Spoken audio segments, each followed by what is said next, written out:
I'll take Ben Hinson's response to Raj's point, and then I'll go to you. Okay. Honestly, it's all one thing saying it's not less public. Sorry, it is less public, but I do feel it's the same matter. I mean, like Paul said, this year just got out of hand. I mean, great, it is fun for everybody to watch people getting that trashed. I'm not going to lie. But I don't feel, again, the college does anything by not participating in this one event. Again, I feel if Wyverns have to go, then I feel it's more or less the same situation. I don't feel we benefit by having it. It's fun, but I feel, you know, we have fun in other ways as well, that are a little less potentially detrimental to the college for people to find out how people should be allowed. Okay, so I'll take Hugo and Declan's point. I think it's I'm almost quite worried about the two candidates who are sitting here for running for presidency, and all I've heard is sensible image, sensible image, sensible image. At the end of the day, we're young, we're at university, okay, we're at Cambridge. This seems to be more of a burden around my neck. Why shouldn't I be able to get lashed up, have some fun with everyone else, just because I'm here? At the moment, Model sat 5th in the Tompkins table. We're obviously not doing anything wrong. I think people apply here because they know it's a good college, they know where we stand. But obviously, what I like to show them, and even I tell them about when I do my access talks, how, yeah, I love to go out, I love to get drunk, I love to have some fun. There's some normal people here as well who do some normal stuff. You can live a normal student life whilst being at one of the best universities in the world, one of the best colleges in the world, and that's what makes Modern what it is. So, at what point are you going to stop reducing the amount of fun in college to try and keep it serious and keep up this stature which we now have? Very much to that. I support Ms. Mullen says slightly out of hand, not drastically so. I think that the key difference is you're perfectly entitled to do what you wish as regards drinking now. I think the issue becomes when it's associated with college, so their reputation is involved, and then we have to take into account their reputation, because if we don't, they will, if you see where I'm coming from.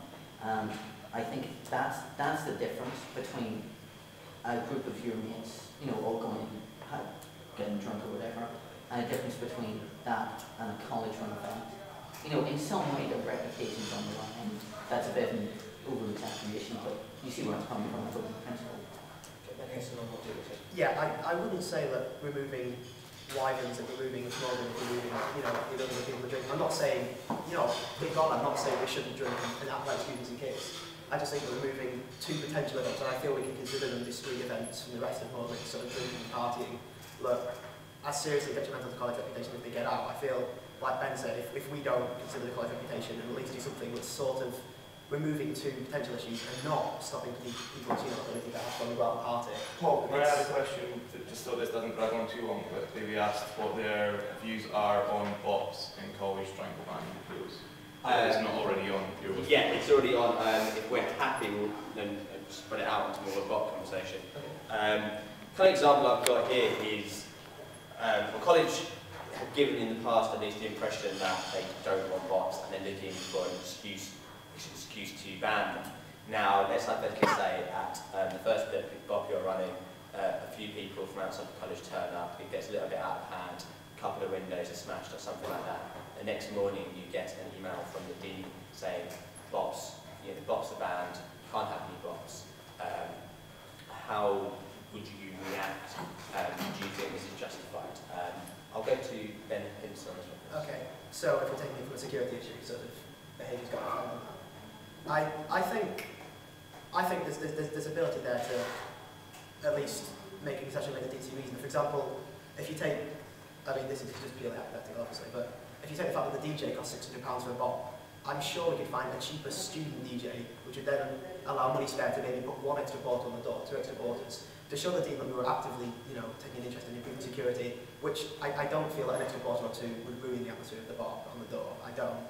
But, you know, rejuggling the bot budget to find some way to at least make the dean see we were making, you know, we were taking this concern seriously and making an effort to improve the situation. I'll come back and I'll take Ben West's opening. So. Yeah, I think that one of the key things in your scenario is that those are people from outside college. Now, the dean, I suppose you're going to come back and say, oh no, he won't do that, but I think you make a reasonable argument that these are people outside college, it's not our students. Perhaps they get charged for it. Pardon? They get charged for it. So, who is the Well, the dean, so... Yeah, college isn't as much trouble at all. I think you're both missing the point. Like Paul, I think more so like it wasn't a security issue. It wasn't the fact windows got broken. It's something bad. Yeah, something bad. I think as regards like the key thing is there it's the individual should be punished, not everyone. You know, if it's people coming in from outside the university and trashing box, then it's like, well, you've got to be a member of the university to come in it. And going on from that, if it's individuals causing problems, they should be punished, not everyone. I think that's a reasonable attitude to go with the dean. He's probably going to come back and, well, you're going to say, he's going to come back and say, oh no, I still want to ban bombs. That's when you're going down the alleyway of, you know, where do you go from there? Do you go for the student, you know, everyone writing, do you say, look, well, you know, we're, like Google say, we're still fifth in the Tompkins tables, not things are going well enough in college. What about one or two more quarters, like Ben said? I think that's a reasonable point as well. You know, and you can also, if you're feeling a little bit bold, say that if security was an issue or something happened, the quarter was there. Why didn't he deal with it? But I don't think they'd say that. Okay, I think so. Ben West touched on that point, but Hinson, you mentioned earlier on this debate that we have to balance some issues and decide which ones are sort of worthy of the more student activist petition approach or something. Would the box being banned be such an issue which is worthy? I feel this is sort of a different situation in that with something that's, you know, like the damage you can cause to college, I feel that to make the dean sort of see just having a mass student protest on any issue, even a petition, I feel probably wouldn't be wise until you'd at least manage to make him, I won't say see reason, but calm, not see reason, because obviously he's certainly right, but calm down. I feel that you should explore other things before petitioning an issue like this, because just getting, you know, the student body riled up isn't going to help anything until you at least manage to try and sort out a different situation. Like Ben said, get the individuals punished, make some sort of reasoned argument for why that should continue, and then if he still isn't doing it, then I feel the student should be involved in the petition sense. Okay, I think everyone's happy. Well, can I ask you a question about event? Yeah, go on, why not? So you've got an event, so let's say it's a box, so this event involves buying food and drink, organising a DJ, and then on the night it involves sort of running it, security, making sure it all goes well. What's the president's role in organising the event? Like how involved should the president be in the process of organising the event and the actual organisation? Okay, well, shall I take, I think with things like food and the DJ, with food, I think first of all he should delegate with the treasurer to find out, you know, how much of the money comes set aside. He should actively find out that, and then I feel he and the events manager should together sort out the DJ and stuff. Obviously, he has to leave it to the entertainment, you know, committee members' discretion to hire people himself. But I feel that again, he should be told who's been hired, you know, decide whether he feels that's acceptable.